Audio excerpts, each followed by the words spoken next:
balik lagi nih. Kita akan membahas film aksi fantasi yang berjudul Damsel yang baru saja rilis di Netflix. Bercerita tentang seorang putri yang harus menikah melalui perjodohan demi membantu keadaan rakyatnya. Namun sialnya perjodohan itu hanya jebakan. Setelah menikah, suaminya membawanya ke suatu tempat dan melemparnya ke sebuah jurang untuk dijadikan tumbal kepada seekor naga kuno. Dia pun hanya bisa mengandalkan dirinya sendiri. Gadis muda ini berusaha bertahan hidup dari serangan hewan buas tersebut dan keluar dari sana. Penasaran dengan kisahnya? Mari kita masuk ke alur ceritanya. Tapi sebelum itu kita intro dulu ya.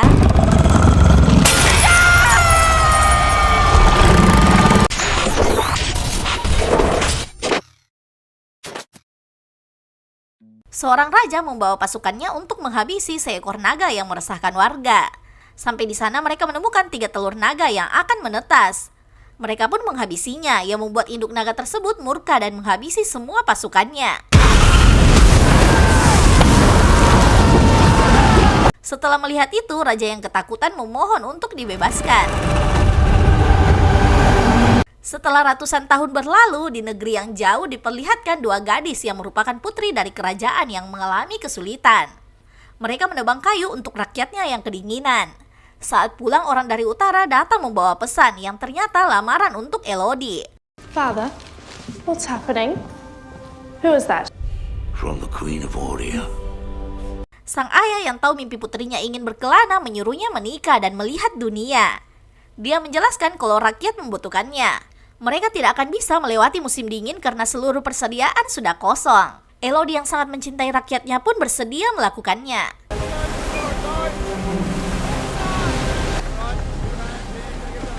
Elodie. Mereka akhirnya pergi ke utara. Di perbatasan pantai Aurea, mereka melihat sepasang patung naga bermulut api. Berbeda jauh dari kerajaan mereka yang tandus dan kesulitan. Di sini terlihat sangat subur dan makmur. Keluarga Elodie sangat kagum dengan kerajaan tersebut. Kereta kuda yang membawa mereka menuju istana bahkan terbuat dari emas. Elodie dan keluarganya dibawa menuju kamar karena keluarga kerajaan sedang menjalani doa. Elodie berharap pangeran yang akan dinikahinya orang baik dan berpengetahuan. I just hope he's kind and well-read. Di teras kamar, dia melihat seorang gadis di ruangan lain dan tersenyum padanya. Floria yang tidak bisa tidur datang ke kamar Elodie dan tidur di sana. Floria menenangkan Elodie. Dia mengatakan kalau Elodie akan baik-baik saja karena dia bisa melakukan apapun. Elodie, you can do anything.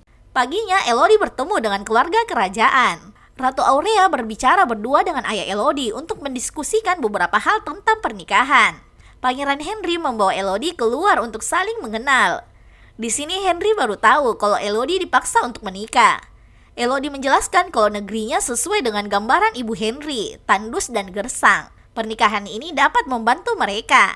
Maka dari itu dia rela mengorbankan kebahagiaannya untuk masa depan rakyatnya. My happiness is a small price to pay for the future of my people. Henry merasa ucapan Elodie berbeda dengan yang tertulis di surat.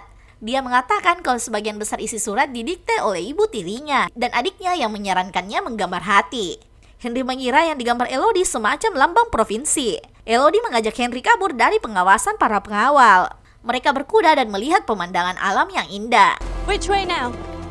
Well, depends on what you want to see. Di istana, ayah Elodie nampak murung setelah membahas pernikahan putrinya dengan Ratu Aurea. Ibu tiri Elodie yang penasaran bertanya tentang kesepakatan yang mereka lakukan. Dia menjelaskan kalau pernikahan akan berlangsung dan mereka akan mendapat emas dalam jumlah besar. I said nothing. Nothing's wrong. Elodie mengatakan kalau dia melihat obor-obor di atas gunung semalam. Henry menjelaskan kalau mereka sedang melakukan salah satu dari 3 upacara kuno. Hal itu sangat penting bagi keluarga kerajaan untuk menghormati leluhur. Meski awalnya tampak tidak tertarik satu sama lain, namun keduanya mulai terikat saat memiliki keinginan yang sama, yaitu bepergian dan menjelajahi dunia. Di sini Elodie nampak senang karena pangeran yang akan dinikahinya sesuai ekspektasinya. The ones you only read about. Ibu tiri Elodie menemui Ratu Isabel untuk menjalin kedekatan. Ratu Isabel yang tahu niatnya menyuruhnya untuk tidak berlebihan. Dia menjelaskan kalau ini hanya transaksi. Mereka hanya butuh mempelai wanita, bukan tambahan keluarga. Dia bahkan salah menyebut nama Elodie yang membuat ibu tiri Elodie merasa kalau ada yang aneh. Dia bergegas menemui Elodie dan menjelaskan kalau pernikahan ini merupakan kesalahan. Ibu tirinya mengatakan kalau dia memiliki firasat buruk tentang hal ini. Meski bangsawan, dia merasa kalau mereka di sana bukan orang baik. Elodie nampak kebingungan menanggapi ibu tirinya. Tak lama berselang, sang ayah datang dan menyuruhnya segera beristirahat. Ibu tiri Elodie berharap suaminya sadar akan tindakannya. I hope you know what you're doing. Paginya, Elodie didandani menggunakan riasan dan pakaian mewah beberapa lapis. Ayahnya membawanya menuju Pangeran Henry dan pernikahan pun dimulai. Ratu Isabel memasangkan mahkota di kepalanya dan mengumumkannya sebagai Putri Aurea. My son and new daughter, Elodie, Princess of Aurea. Setelah acara, Elodie berpamitan dengan keluarganya dan pergi bersama Henry ke gunung untuk memberi penghormatan kepada leluhur.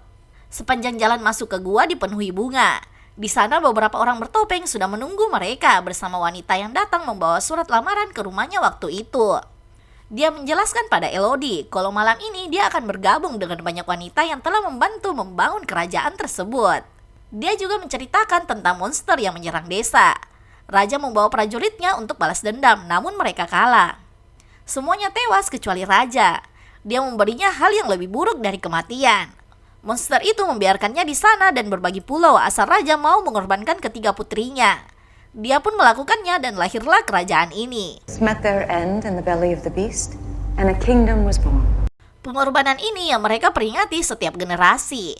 Dia lalu menyayat tangan Pangeran Henry dan Elodie, lalu menyatukan tangan mereka sebagai tanda bahwa Elodie sudah menjadi bangsawan dan Putri Aurea. Henry menyuruh Elodie menutup mata. Dia menggendongnya dan membuangnya ke jurang. Elodie berteriak dan berusaha memegang ranting tapi gagal, hingga dia sampai ke dasar jurang. Dia berteriak meminta tolong, tapi hanya pantulan suaranya yang terdengar. Ternyata jurang tersebut merupakan tempat tinggal naga. Di sini Elodie menyadari kalau sudah banyak orang ke sana sebelum dirinya. Dia baru saja dijadikan tumbal. Elodie melihat cahaya dan mengikutinya. Dia menolong burung yang kesakitan. Yang tak lama berselang, ratusan burung terbakar terbang ke arahnya.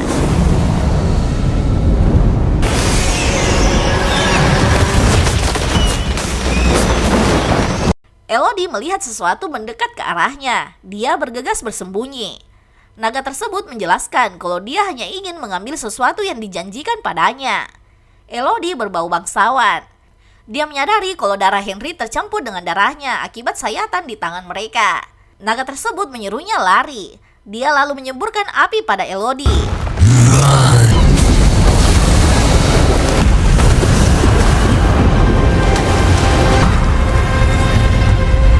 Di sini Elodie menemukan gadis yang sebelumnya dia lihat di istana telah meninggal.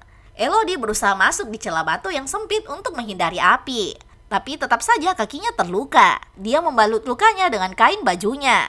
Elodie bangun dan berusaha mencari jalan keluar. Dia berjalan hingga menemukan cahaya biru. Tapi untuk ke sana dia harus melewati jurang yang lain.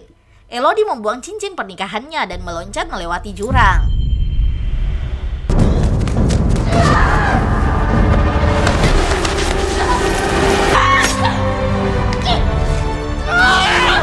Elodie mengambil beberapa ulat bercahaya biru itu dan kembali berjalan.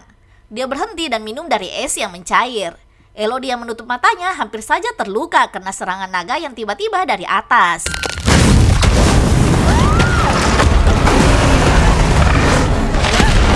Elodie menemukan banyak nama di tembok dan catatan kalau di sana merupakan tempat yang aman, karena naga tidak bisa meraihnya. Dia bertanya apakah ada yang berhasil kabur dari sekian banyaknya nama di sana. Elodie bermimpi dia melihat gadis lain yang terjebak di sana sebelum dirinya. Saat bangun, ulat biru menempel di kakinya. Mereka menyembuhkan luka Elodie. Dia melihat map di tembok, mencari posisinya dan jalan untuk keluar. Elodie mengukir namanya di tembok dan pergi mengikuti map yang telah dilihatnya.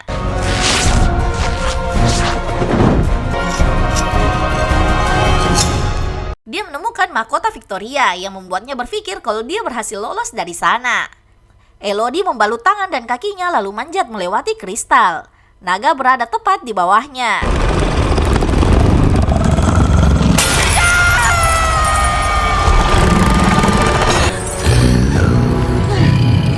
Saat sampai di atas, ternyata itu bukan jalan keluar. Meski melihat matahari, nyatanya itu merupakan tebing. Elodie yang putus asa berteriak meminta tolong, tapi naga menutup lubang dan ingin melukainya.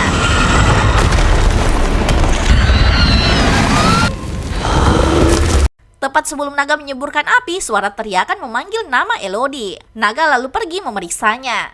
Dia merupakan ayah Elodie. Dia membawa beberapa orang bersamanya untuk mencari putrinya. Elodie turun dan melihat 3 bayi naga yang sudah meninggal. Di sini dia menyadari maksud Victoria di mimpinya yang mengatakan kalau itu bohong. Cerita orang istana tentang naga yang merenggut 3 putri raja merupakan kebohongan. Nyatanya raja yang lebih dulu melukai bayi naga yang baru menetas. Dia menyuruh prajuritnya menghabisi bayi-bayi naga tersebut dan memohon ampunan setelah melihat induk naga menghabisi prajuritnya dengan mudah. Maka dari itu, naga berharap raja merasakan apa yang dia rasakan dengan mengambil 3 putrinya setiap generasi. You will know my pain. Beralih pada naga. Setelah menghabisi 2 prajurit yang dibawa oleh ayah Elodie, dia lalu menyuruh sang ayah memanggil putrinya keluar. Bukannya menyuruhnya keluar, dia malah menyuruh Elodie diam dan mendengarnya. Dia meminta maaf karena telah mengorbankan Elodie demi rakyatnya. Dia meminta Elodie mematuhinya. Dia memerintahkan putrinya untuk tidak menghampirinya meski naga melukainya. Elodie menghampiri ayahnya saat naga mendatangi sumber suara yang dia dengar. Sang ayah menyuruhnya naik menggunakan tali dan segera ke kapal. Ibu tiri dan adiknya ada di sana menunggunya.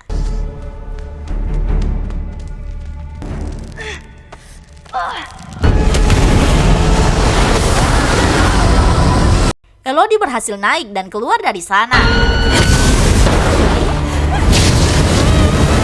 Namun naga tetap mengejarnya. Elodie bergegas bersembunyi di balik batu. Naga pun murka karena kehilangan Elodie. Karena marah, dia terus-menerus menyemburkan api.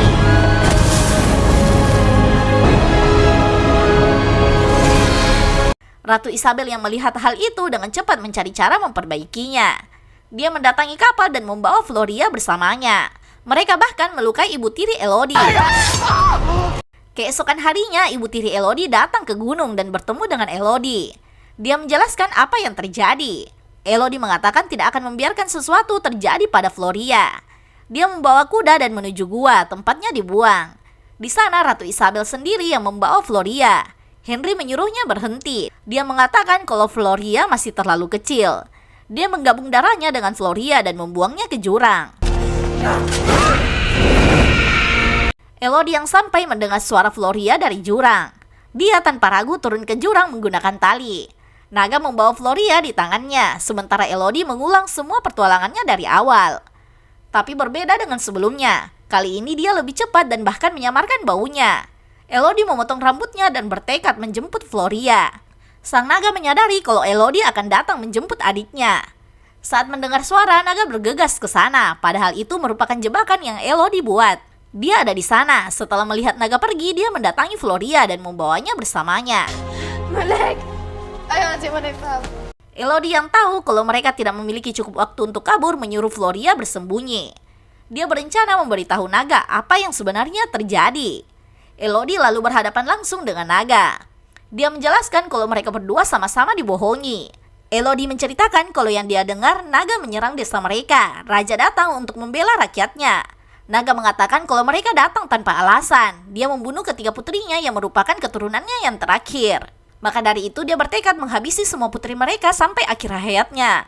Meski Elodie menjelaskan kalau dia dan Floria bukan putri mereka, naga tidak percaya dan tetap menyakitinya. Dia terus menyakiti Elodie yang membuat Elodie tidak memiliki pilihan lain selain melukainya. Elodie menusuk naga tersebut.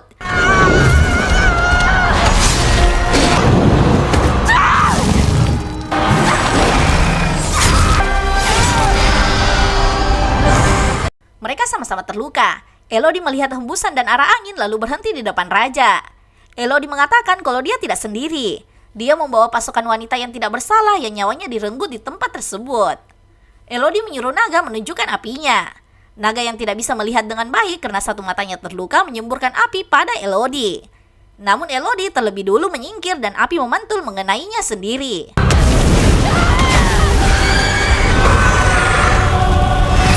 Elodie mendekatinya dan memperlihatkan luka di tangannya.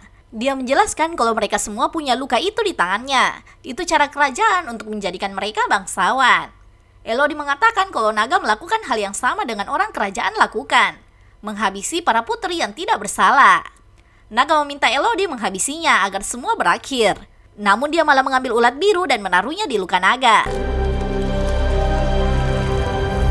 Beralih di istana, di mana pernikahan kembali berlangsung. Elodie datang ke sana dan bertanya apa dia putri yang ketiga. Dia menyuruh gadis yang akan dinikahi Henry untuk membawa keluarganya dan lari dari sana. Elodie juga menyuruh yang lain untuk pergi, namun hanya beberapa orang yang bergegas kabur. Dia mengatakan kalau ini akan menjadi akhir kisah kerajaan Aurea. This is the end of your story. Tak lama berselang, naga muncul dari atas yang membuat banyak dari mereka segera kabur.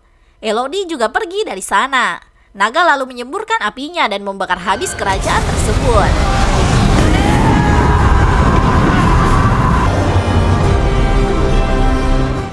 Elodie keluar dari sana disusul naga di atasnya.